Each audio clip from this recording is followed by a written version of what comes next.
어떤 연구를 보니까 재미난 것이 그 출생 순서에 따라서도 성격이 달라질 수 있다고 하더라고요. 이제 첫째는 태어날 때 경쟁 상대가 없이 온전히 사랑을 독차지하는 위치.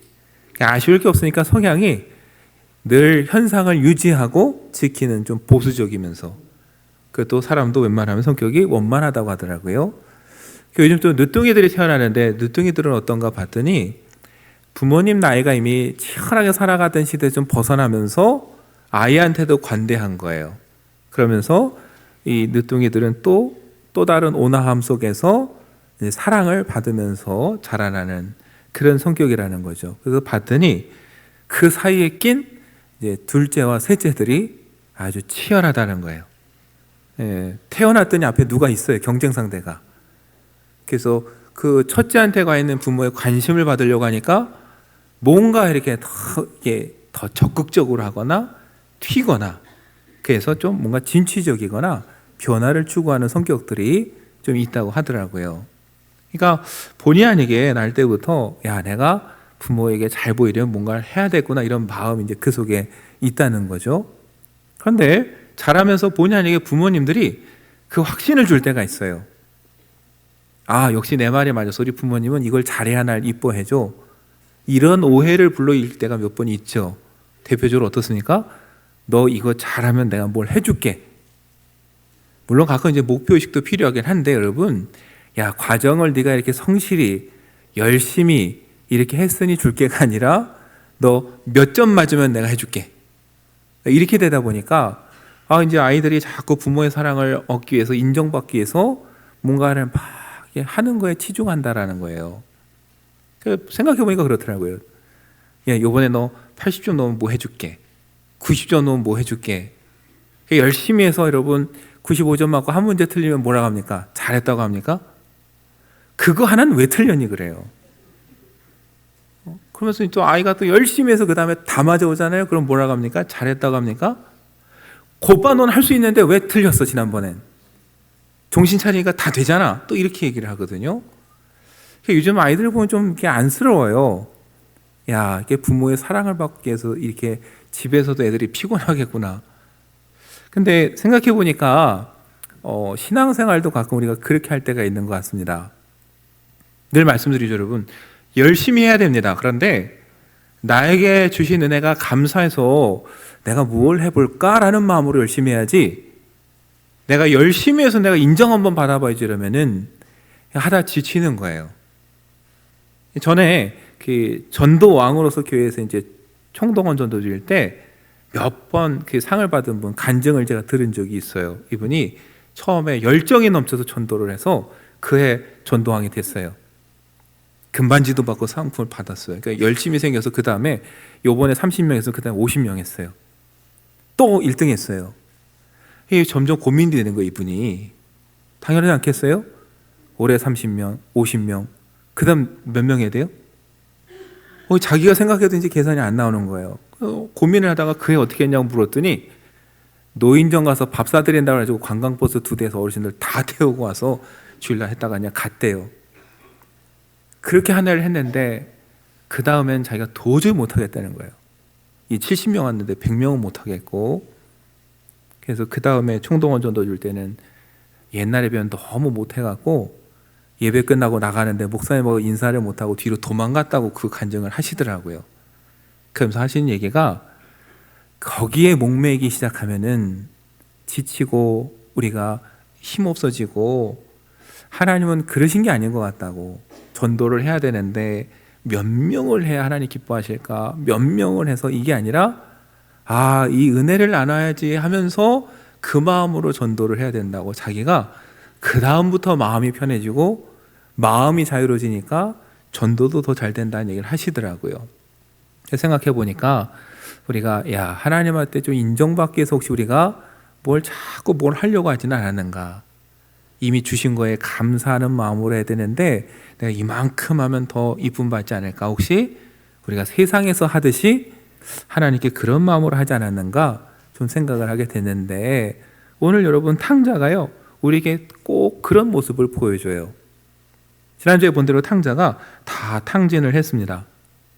그리고 오늘 성경을 보니까 그 나라 백성 중에 한 사람에게 가서 붙여 살았다고 해요. 사실 자기 동족에게 가야 될 것 같은데 안 갔습니다.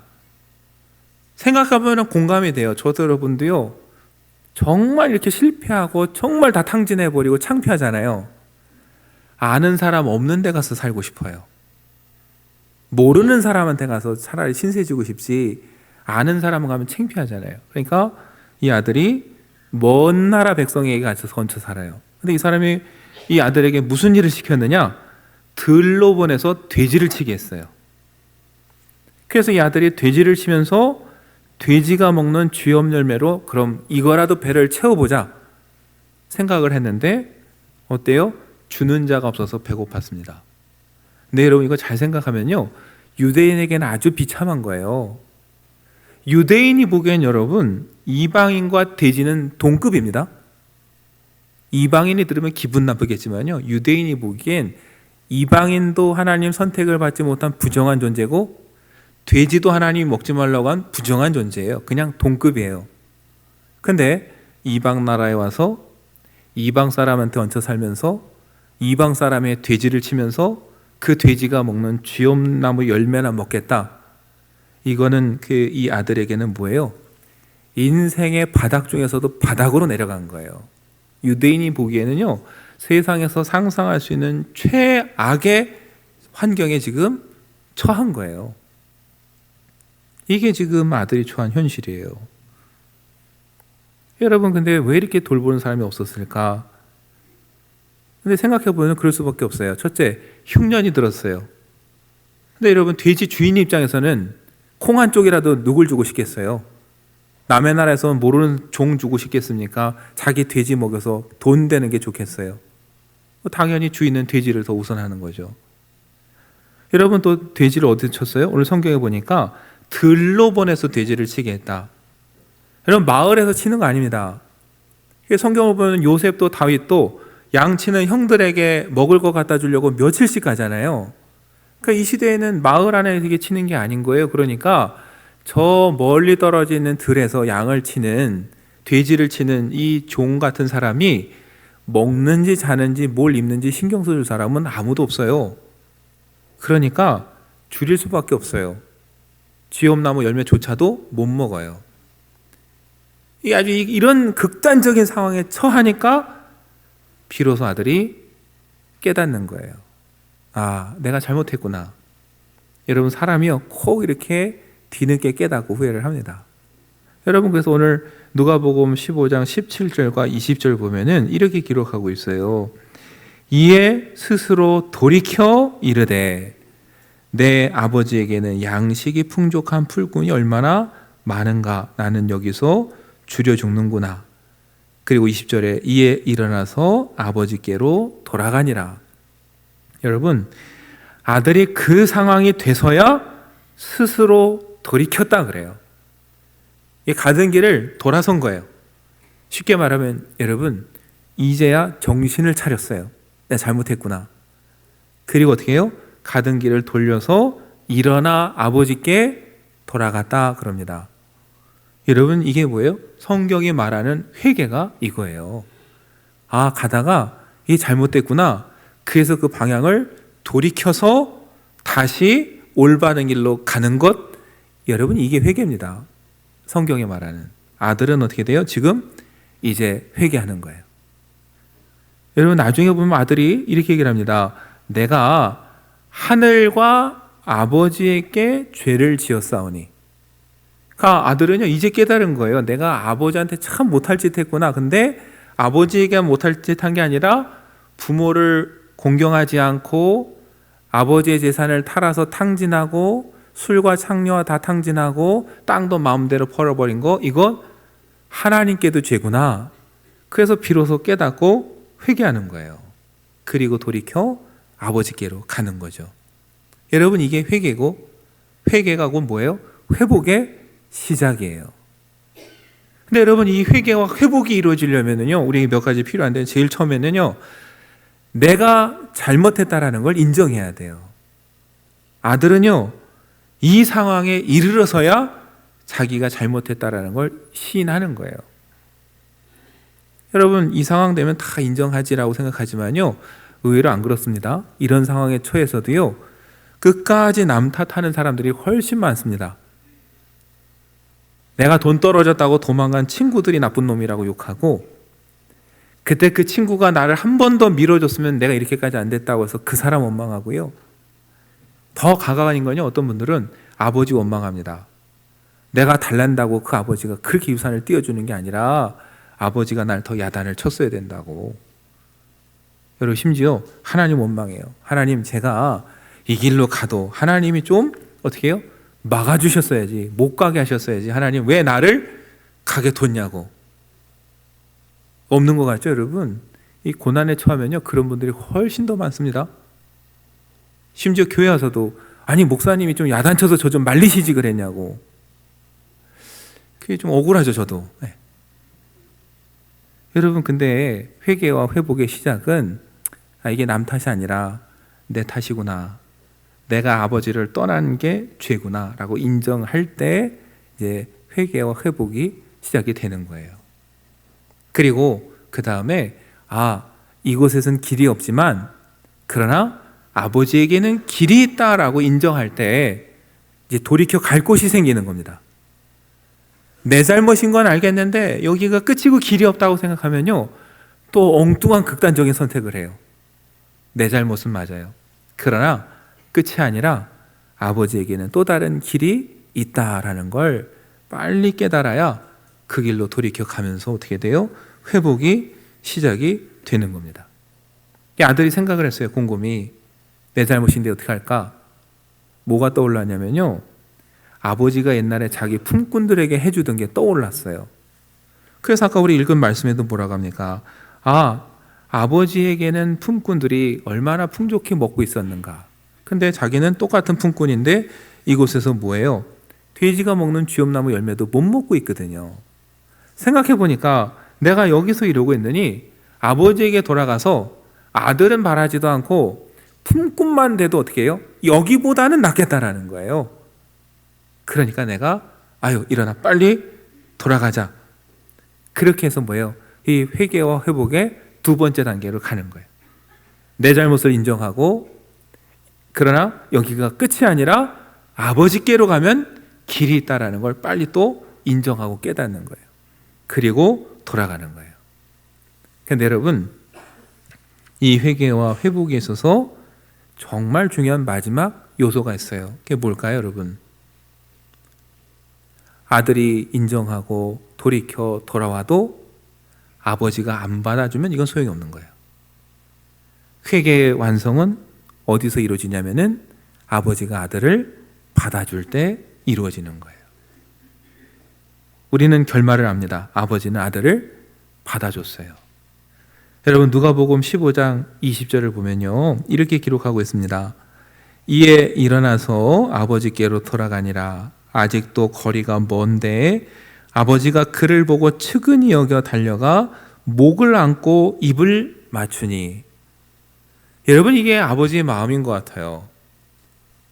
그냥 아버지 가슴에 못을 박고 떠난 아들이라도 아버지는 그냥 돌아오기만을 계속 나가서 기다렸던 거예요. 그러니까 아직도 거리가 먼데 저기서 오는 아들을 보고 아버지가 달려가서 목을 안고 품어주는. 여러분 예수님이 정말 하시고 싶었던 얘기는 이거예요. 아버지는 아들을 아무 조건 없이 사랑한다라는 거예요. 그러니까 그 아버지께 돌아와라. 누가복음 15장에서 예수님의 비유로 몇 가지를 얘기를 하시는 거예요. 돌아오라고. 하나님은 이런 분이라고.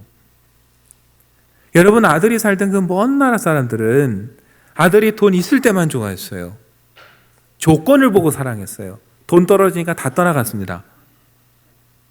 안타깝게도 우리가 살아가는 세상은 그래요. 저 여러분이요, 많이 가지고 있으면 주변에 사람이 많이 붙다가 내가 가진 게 떨어지면 사람도 떨어집니다.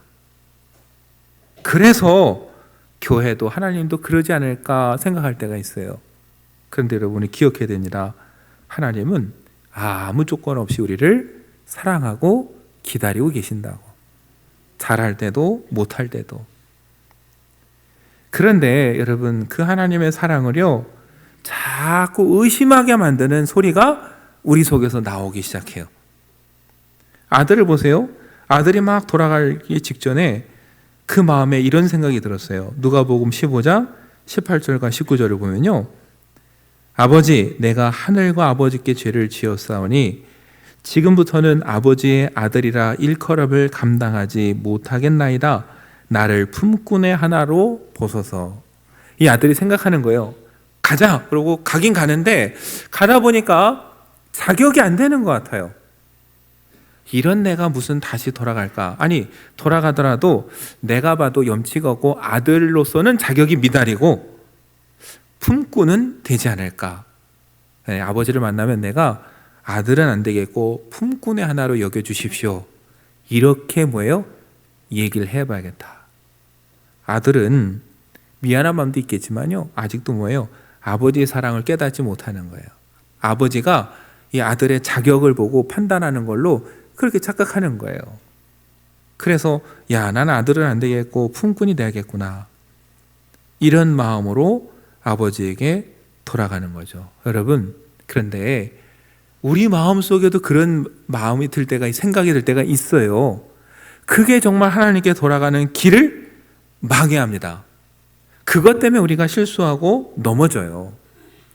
저도 여러분 신앙생활 하다 보면 실수하고 넘어질 때가 있습니다. 그래서 하나님께 돌이켜야지 하는데요. 그때 묘하게도 꼭 마음속에 들리는 얘기가 있어요. 무슨 소리입니까? 네가 무슨 자격으로? 저한테 와서 꼭 묻는 분들 많아요. 목사님, 제가 이렇게 해서 하나님 구원 받을 수 있을까요? 제가 이렇게 해갖고 은혜 받을 수 있을까요? 마음은 이해돼요. 참 착하고 여리시구나. 그런데 또 안타까워요. 하나님이 조건 없이 사랑하시고 믿기만 하면 구원을 받는다고 그렇게 얘기를 하시는데 우리가 이 아들처럼 나는 자격이 안 돼서 하나님이 받아주실까? 막 혼자 이렇게 고민하고 있는 이 모습. 여러분, 집 밖에 나와서 아들을 기다리는 그 아버지가 이 얘기를 들으면 얼마나 안타깝고 속상하겠습니까? 그냥 오기만 하면 되는데. 근데 우리는 기억해야 됩니다. 우리 마음속에 야, 내가 무슨 자격으로 하나님께 갈까? 하나님 이런 나를 사랑해 주실까? 이런 마음은요, 겸손이 아니에요. 그건 겸손은 정말 잘못했다고 하고 그냥 가는 게 겸손이고요. 그건 겸손을 가장한 거지 겸손이 아니에요. 그건 더더군다나 하나님이 주시는 마음이 아니라 사탄이 주는 마음이에요. 사탄이 꼭 와서 우리를 방해합니다. 네가 무슨 자격으로 하나님께 가? 여러분, 욥기를 보면 하나님께서 욥을 칭찬하죠. 세상에 이런 사람이 없다. 그때 사탄이 뭐라고 합니까? 욥기 1장 9절에서 11절 보면요. 사탄이 여호와께 대답하여 이르되 욥이 어찌 까닭 없이 하나님을 경외하리이까? 주께서 그와 그의 집과 그의 모든 소유물을 울타리로 두르심 때문이 아니니까. 주께서 그의 손으로 하는 바를 복되게 하사 그의 소유물이 땅에 넘치게 하셨음이니라. 이제 주의 손을 펴서 그의 모든 소유물을 치소서. 그리하시면 틀림없이 주를 향하여 욕하지 않겠나이까. 그러니까 사탄이 뭐라고 하냐면은 욥이 그냥 하나님 사랑하는 게 아닙니다. 하나님이 복을 주시니까 하나님 의지하는 거죠. 다 걷어가면 금방 하나님 원망하고 저주할 겁니다. 여러분, 사탄은 꼭 이래요. 하나님과 우리 사이에 와서요, 그것 때문에 하나님 믿는 거라고. 네가 그렇게 하니까 하나님이 주시는 거라고. 그러니까 그거 없어지면 하나님 너 버릴 거라고. 이거 안 되면은 하나님 떠날 거라고. 여러분, 이렇게 참소하고 거짓말하고 회방하는 거 성경은 그게 사탄이다 그렇게 얘기를 합니다. 여러분, 하나님이 주시는 마음은 하나예요. 아무 조건 없이 그냥 빨리 돌아오기 원하는 거. 여러분, 지난주에 드린 그 예가 기억나세요? 아버지 해외 출장 간 사이에 1억 3천만 원 갖고 도망갔던 딸이 염치가 없어서 전화 못 하겠다는 거 겨우 통화해서 돌아왔어요. 여러분, 아버지가 조건을 걸었습니까? 너 집에 돌아오려면 1억 3천 갚어. 그랬어요? 아무 조건 없었어요. 그냥 오기만 하라고.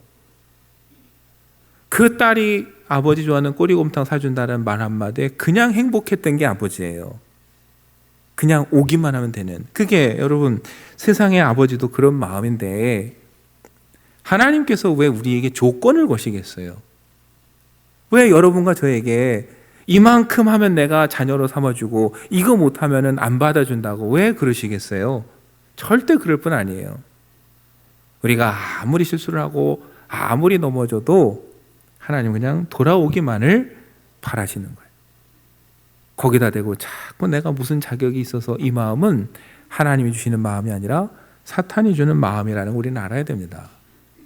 여러분, 그렇게 따져보면 베드로와 바울이 무슨 자격으로 사도가 됩니까? 예수님을 3번이나 부인하고 도망간 베드로가 어떻게 사도가 되고 교회 머리가 됩니까? 예수님을 믿는 사람들을 잡아다 박해하던 바울이 무슨 자격으로 사도가 될 수 있어요? 근데 주님은 그런 베드로와 바울을 불러다가 사도로 세우시고 하나님의 일꾼으로 세워주셨어요. 여러분, 그렇게 따지면은 예수님 부인하지 않고 도망가지 않은 걸로 치면요, 저와 여러분이 베드로하고 바울보다는 훨씬 낫습니다. 근데 왜 하나님이 저와 여러분을 외면하겠어요? 절대 그렇지 않습니다. 이 대림절에 저와 여러분이 무슨 잘못을 했던 무엇을 했던 다 내려놓고 하나님께 돌아가서 그 은혜를 경험하는 그런 대림절이 되면 좋겠습니다. 지난주에 말씀드렸지만 대림절 기다린다고 하지만 정말 문 앞에서 매일매일 우리를 기다린 건 주님이지 우리가 주님을 기다리지 않았어요. 대림절에 주님을 기다린다고 하기보다는 우리를 기다리시는 주님께 빨리 돌아가는 그런 계절이 됐으면 좋겠고, 그래서 많은 은혜를 누리는 그런 계절이 되면 좋겠고, 한 발 더 나가서 그런 은혜를 받은 우리가 누군가 또 머뭇거리고 교회 앞에서 들어갈까 말까 고민하는 사람이 있다면 그냥 아무 조건 없이 오라고 교회 받아주면 좋겠어요. 가끔 다시 교회를 돌아갈까 고민하고 있는 사람에게 뭐 이렇게 요구하고 따지는 때가 많아요. 이거 끊고 와라, 저거 포기하면 와라, 그거 고치면 와라. 여러분, 그렇게 따지면 교회 올 수 있는 사람 누가 있습니까? 저도 여러분도 뭐 그거 다 해서 완벽해서 교회 왔습니까? 아니에요. 아무것도 모르고 교회 와서 그때부터 사람 되기 시작했어요. 이왕이면 저도 여러분도 이 대림절에 누구든 아버지께 돌아올까 하는 마음이 있는 사람이 있다면요, 무조건 오라고 그렇게 해서 품어주고 받아줄 수 있는 그런 우리 말리온 교회가 되기를 간절히 축원합니다.